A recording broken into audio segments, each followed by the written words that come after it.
क्या आपने voter list में अपना नाम चेक किया है? हो सकता है आपके पास वोटर आई कार्ड हो, लेकिन इसके बाद भी आपका नाम वोटर लिस्ट में नहीं हो सकता है।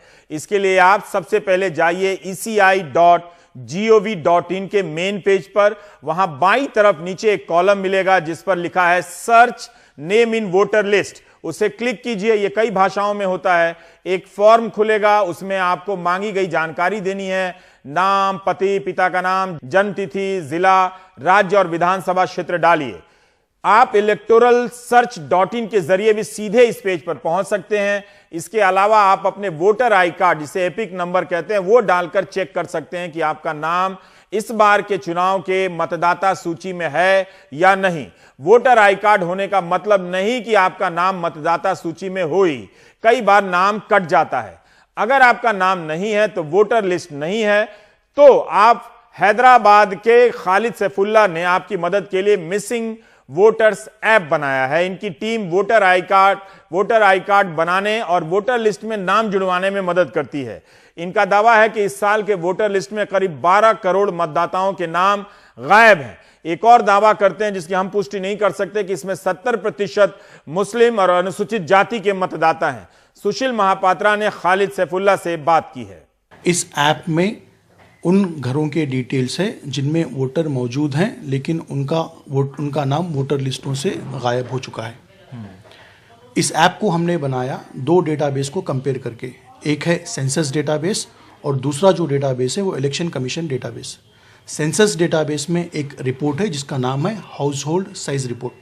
ये रिपोर्ट बताती है कि डिस्ट्रिक्ट में कितने घर ऐसे हैं जिनमें सिर्फ एक ही वोटर है। तमाम इंडिया में 5% घर ऐसे हैं जिनमें एक वोटर हो सकता है। हम लोगों ने इलेक्शन कमीशन का जो डेटा होता है वेबसाइट में, जो सबके लिए फ्रीली अवेलेबल डेटा है, उस डेटा को हम लोगों ने डाउनलोड किया और उस डेटा को हम लोगों ने इमेज फॉर्मेट से प्रोग्रामिंग के ज़रिए टेक्स्ट में कन्वर्ट किया, एक्सेल में कन्वर्ट किया और वही रिपोर्ट बनाए जो सेंसस में है। अब इस रिपोर्ट से हमें ये पता चला कि 10% घरों में पूरे हिंदुस्तान में सिर्फ एक वोटर है। अच्छा। और क्योंकि इलेक्शन रोल्स में नाम और गार्डियन का नाम भी होता है, हमें वो आदमी का रिलीजन पता चल जाता है। और हम लोगों को ये देख के ताजुब हुआ कि मुस्लिम और दलित समुदाय के घरों में 17% ऐसे घर थे जिनमें सिर्फ एक वोटर था। इसके बाद हमारा मकसद था इस प्रॉब्लम को सॉल्व करना। सॉल्व करने के लिए हम लोगों ने मिसिंग वोटर्स नाम का एक ऐप बनाया। अच्छा। अगर ये ऐप को कोई भी फ्रीली डाउनलोड कर सकता है। अगर आप ये ऐप डाउनलोड करेंगे, आप रजिस्टर करेंगे आपकी पार्लियामेंट्री कॉन्स्टिट्यूएंसी और असेंबली कॉन्स्टिट्यूएंसी को लेकर। अच्छा। जब आप ये ऐप को इंस्टॉल कर लेंगे तो आपको वहाँ पे missing voters by polling booth एक बटन दिखेगा। अच्छा। आप वो बटन क्लिक करेंगे तो आपके कॉन्स्टिट्यूएंसी के पूरे पोलिंग बूथ और एक बूथ में कितने घर हैं दिख जाएंगे। अगर आप एक पोलिंग बूथ को क्लिक करेंगे तो उसमें कितने गली हैं और वो गली में कितने घर हैं आपको दिख जाएंगे। तो ये डेटा सब आप कहाँ से ले? ये सिर्फ इलेक्शन कमीशन का ही डेटा है। पूरा है उसमें? पूरा डेटा है। और अगर आप एक गली को क्लिक करेंगे तो आपको उस गली के पूरे घर और घर में कितने वोटर हैं दिख जाएंगे। अच्छा। तो हम लोगों से ये कहते हैं कि आप उन घरों पे जाइए जहाँ पे बाजू लिखा हो कि सिर्फ एक वोटर है। अच्छा। जाके उनसे क्लिक कीजिए, ऐप में आपको दिख जाएगा वो आदमी का नाम। पूछिए उनको कि इनके अलावा क्या घर में कोई और वोटर है, और अगर वो बोलेंगे कि हैं तो वहीं पे अप्लाई फॉर वोटर आईडी एक बटन है, वो क्लिक कीजिए और उनका वोटर आईडी आप अप्लाई कर दीजिए। तो ये जो आप कह रहे हैं कि जो 10% लोगों के घर में जो वोटर आईडी है, तो एक ही वोटर आईडी है, तो इसको सही या गलत साबित करने के लिए क्या आपने सर्वे करने के लिए गए किनके घर में? जी, हम लोगों ने 10 असेंबली कॉन्स्टिट्यूएंसीज में सर्वे किया है। अच्छा। हम लोगों से बहुत से दलित ऑर्गेनाइजेशंस से हम लोगों ने अप्रोच किया और उन्होंने हमें हमारा साथ दिया। उन ऑर्गेनाइजेशंस को लेके जब हम लोग नागपुर नॉर्थ, नागपुर साउथ, नांदेड़, लखनऊ, उत्तराखंड, इन जगहों पे जाके हम लोगों ने सर्वे किया तो हमें ताजुब लगा कि लोगों के पास वोटर कार्ड मौजूद था। उन्होंने 2014 में वोट किया था। अच्छा। बट इस बार उनका नाम वोटर लिस्ट से गायब हो चुका है। तो तभी हमें मालूम हुआ कि हमारा जो थ्योरेटिकली एनालिसिस का जो डेटा है और ज़मीनी जो हकीकत है वो मैच हो रही है। उसके बाद हम लोगों ने ऐप लॉन्च कर दिया।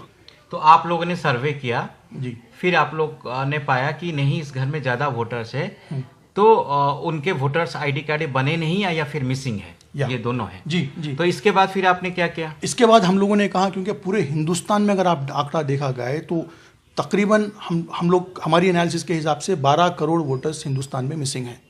तो मिसिंग है? हाँ, मिसिंग है। मिसिंग नाम उनके वोटर लिस्ट में नहीं है। नहीं है? नहीं है मतलब कि इनका इनमें से कुछ ऐसा है जिनका नहीं बना है, या है जिनका बना था उनका मतलब मिसिंग हो गया? देखिए, पॉसिबिलिटी कुछ भी हो सकती है। हाँ। हम लोगों को वो भी केस मिले और ये भी केस मिले। अच्छा। तो हम लोग चाहते ये थे कि इलेक्शन कमीशन और वोटर के बीच में सिविल सोसाइटी ग्रुप्स, एनजीओस या कोई भी पढ़े लिखे लोगों का आना बहुत ज़रूरी है, क्योंकि इंडिया का लिटरेसी रेट बहुत कम है। लोग घबरा जाते हैं और वो पोलिंग बूथ तक नहीं जाते अपने फॉर्म लेके फिल करने के लिए, और ना ही पोलिंग बूथ एजेंट घरों तक पहुंच के कार्ड बनाते हैं। तो हम लोगों ने ऐप बनाया और लोगों को कहा, ये ऐप आप डाउनलोड कर लीजिए। अच्छा। आपके पोलिंग बूथ की जिम्मेदारी आप ले लीजिए। बस आपको 2 मिनट लगते हैं इस ऐप से वोटर आईडी बनाने के लिए। तो सोशल मीडिया के ज़रिए एक वीडियो वायरल हो गया और अब तक 80,000 लोगों ने इस ऐप को डाउनलोड किया, और उनमें से एक्टिवली 30,000 लोग काम कर रहे हैं और 40,000 से ज़्यादा वोटरों को इस ऐप के जरिए एनरोल किया गया है। अच्छा, मुझे ये बताइए, इस ऐप के जरिए जो एनरोल आप करते हैं, कैसे करते हैं, क्या सुविधा इसके अंदर है? देखिए, जब हम लोगों ने ये आइडेंटिफाई किया तो सबसे पहले हम लोग कहते थे वॉलंटियर्स को कि आप जाइए और इलेक्शन कमीशन की वेबसाइट में ही नया फॉर्म फिल कर दीजिए। बट मसला ये हो रहा था, वॉलंटियर्स हमें कहते थे कि इलेक्शन कमीशन की वेबसाइट कभी कभार नहीं खुल पाती है, और इलेक्शन कमीशन की वेबसाइट में फॉर्म इतना बड़ा है कि एक आदमी के घर पे ठहर के फॉर्म फिल नहीं कर सकते थे।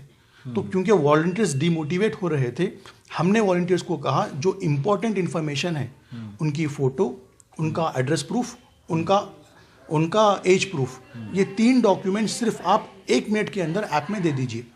जैसे ही कोई भी वॉलंटियर ये 3 डॉक्यूमेंट हमारे ऐप में एंटर कर देगा, हमारी बैकएंड टीम जो हैदराबाद में है वो वहाँ से बैठ के ये पूरे डॉक्यूमेंट्स को लेके फिर इलेक्शन कमीशन वेबसाइट में फॉर्म फिल करते हैं। तो आप लोग करते हैं ये, बैठे हैं? जी, हम करते हैं। कितने लोग हैं आपके पास? देखिए, हमारे पास 15 लोगों की तो फुल टाइम टीम है, और 50 लोग एक एक्सटेंडेड टीम है जो सिर्फ डेटा एंट्री पे काम करते हैं।